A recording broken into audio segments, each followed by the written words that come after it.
I'd like to go ahead and introduce Rachel Boos-Flasky. She practices here in Sioux Falls, and she does handle a number of business valuations. She is employed with I.D. Bailey. She received her MBA in 2010 from the University of South Dakota. I believe that she's actually handling a number of cases with attorneys here in Sioux Falls and is expanding her practice outside of that. So very excited to have her as a speaker this morning to discuss financial documents and also working with the expert when you do hire them to deal with business valuations or just generally to look at practices. Thank you. Please welcome Rachel Boos-Flasky.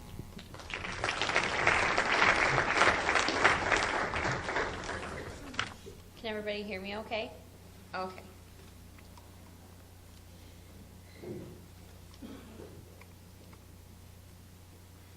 I'll try and make sure we're on time today because I know everyone will want to get to lunch on time. So really what I want to go over today is kind of overview of financial statements and tax returns, kind of an overview of the business valuation approaches and the methodology that we use. And that will also include an overview kind of the business valuation report, because many times some of this financial information and business valuation information isn't really your forte, and it's not supposed to be. That's our job. However, a basic understanding of it can really be helpful in the working relationship between the attorney and the expert. And so at the end, I'll try and kind of sum things up as far as working effectively with your expert in regards to a lot of that financial information.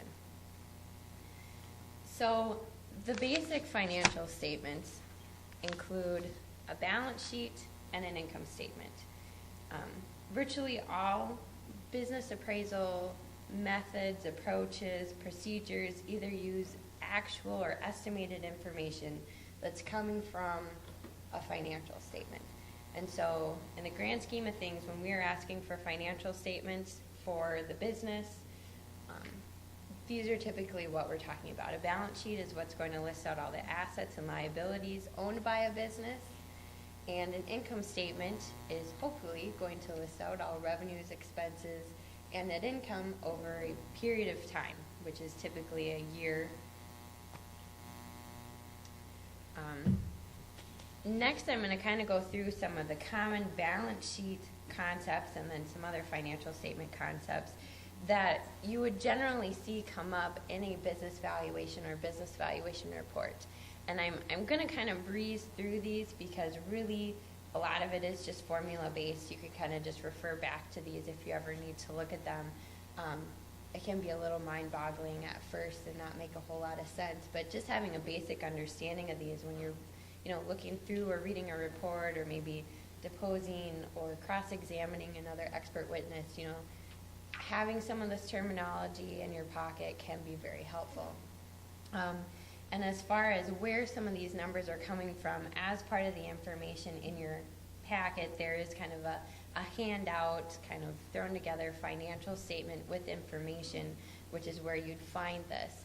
And at times, before you might hire an expert, being able to somewhat analyze or look at a financial statement and even see if it's worth the time and money to have an expert perform a business valuation or further dig into the business, this might be some helpful information for you to know and look at, because if everything is coming through as negative, there aren't really any cash flows, there might not be a lot of value there, and it might not be worth spending the money to hire an expert. So the first kind of concept is just common equity, which is basically the book value of the business, assets minus liabilities. Typically, when we're performing a valuation, unless there's something incredibly different about the business, the base value is probably at least going to be book value. Typically in an operating business, the value is going to be something higher than that because of goodwill and other intangible aspects. Invested capital then, which you'll sometimes see referred to in a report, is the book value plus any invested debt. What the banks or the owners have additionally invested in the business. Capital structure then just kind of refers to How is this invested capital made up? Are they heavily financed? Could they even get another dollar from the bank? Or do they have a good balance between debt and equity financing? If you ever really read through a business valuation report, which can be sometimes lengthy, and honestly, if anybody ever read through the whole thing, I would give you a big pat on the back. But a lot of times those will talk about that equity financing, as far as individual investors, is typically more costly as far as a rate of return than debt financing. So for a business to have some debt is actually a good thing. Book value per share, we did touch on what common equity was. Pretty simple formula there. You take your common equity divided by the number of shares outstanding, and then if you know how much the individual you're representing owns, say they own 50%, obviously in this case their book value would be $500,000, and that's kind of sometimes where you can base target how much this business might be worth. Typically, again, it's worth more than book value. Net working capital is current assets minus your current liability. So basically, how much do you have in short-term assets that could pay or cover your short-term liabilities? And as far as business valuation goes, we would look at this and see, is the company even able to meet its short-term obligations? Typically, you want that number to be a positive number, otherwise the business could be in a bit of trouble. Some common expense concepts, and this would be actually looking at your income statement now. This includes, as far as owner's compensation, includes all elements of the compensation. So typically there's salary, bonuses, retirement benefits, life and health insurance benefits, discretionary expenses, all those little owner perks depending on how the business is actually run. And then this refers to, on our fake company financial statements, this is the number that would tie out to at $950,000. Non-cash charges, which can really, can be mind-boggling at times. They show up as expenses on an income statement, but do not actually require cash outlay from the business. Depreciation would be the primary one of these. So you buy a piece of equipment, you depreciate it over time, that expense shows up on your income statement. However, you had that one-time cash outlay, say you bought a piece of equipment for $1 million, and then over the next 5 to 7 years, you're slowly going to expense that on your income statement.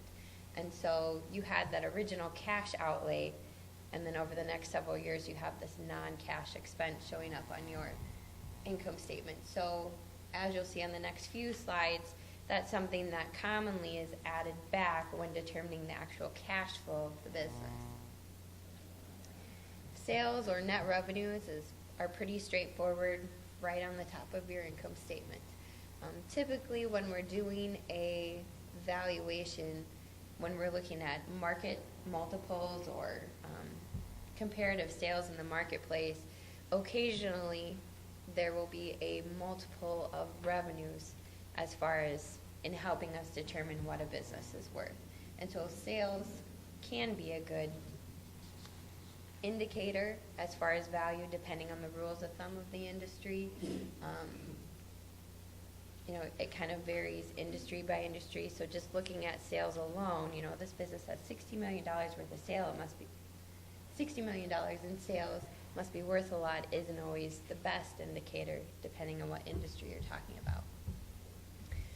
Owner cash flow can be very important and can be kind of a good indicator, especially if you're looking at this kind of calculation for alimony or child support purposes. You'd look at the pre-tax operating income of the business, or which is basically EBITDA that we haven't gotten to yet. You add back your depreciation because that's a non-cash charge. And then you add in the owner's compensation, and that was that salary, bonus, health benefits, things that we talked about before. And you come up with an owner cash flow of $2.5 million. Now, the tricky part when you get into valuation and coming up with kind of an owner cash flow for determining alimony or child support purposes is you really don't want to double dip on the business income side of things.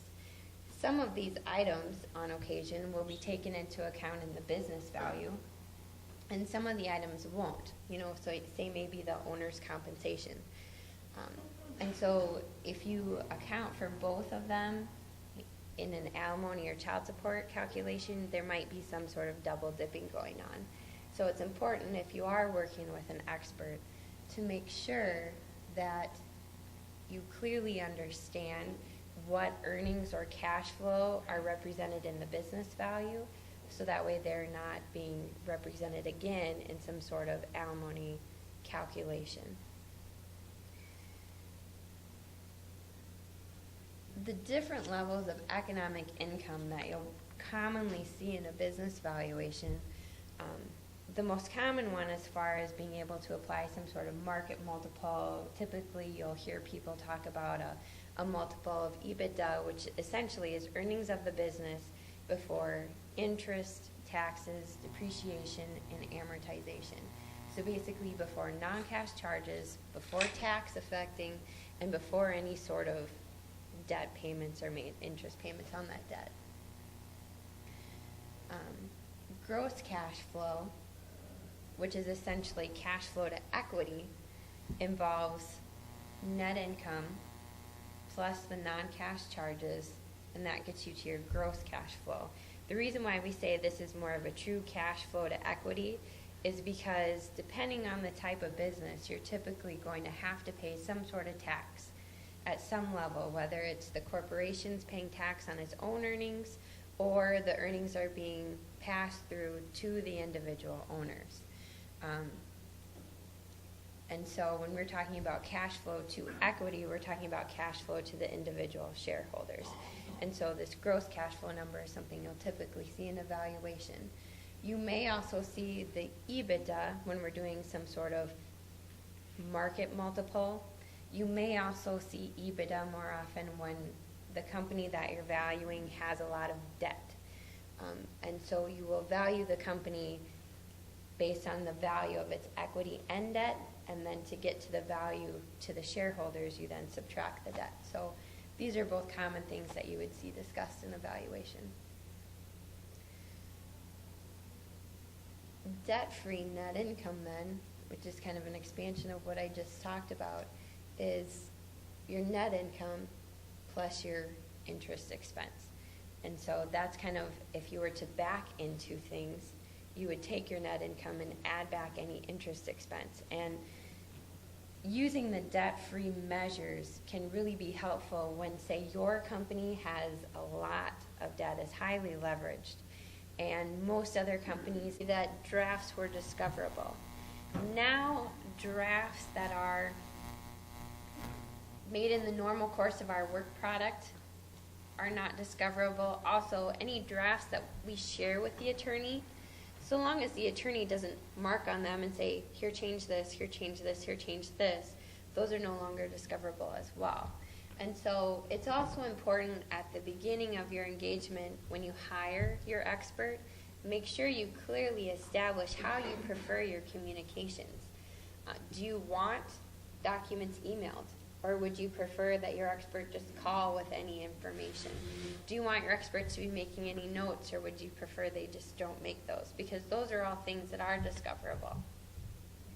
And so clearly laying out those expectations at the beginning with your expert can really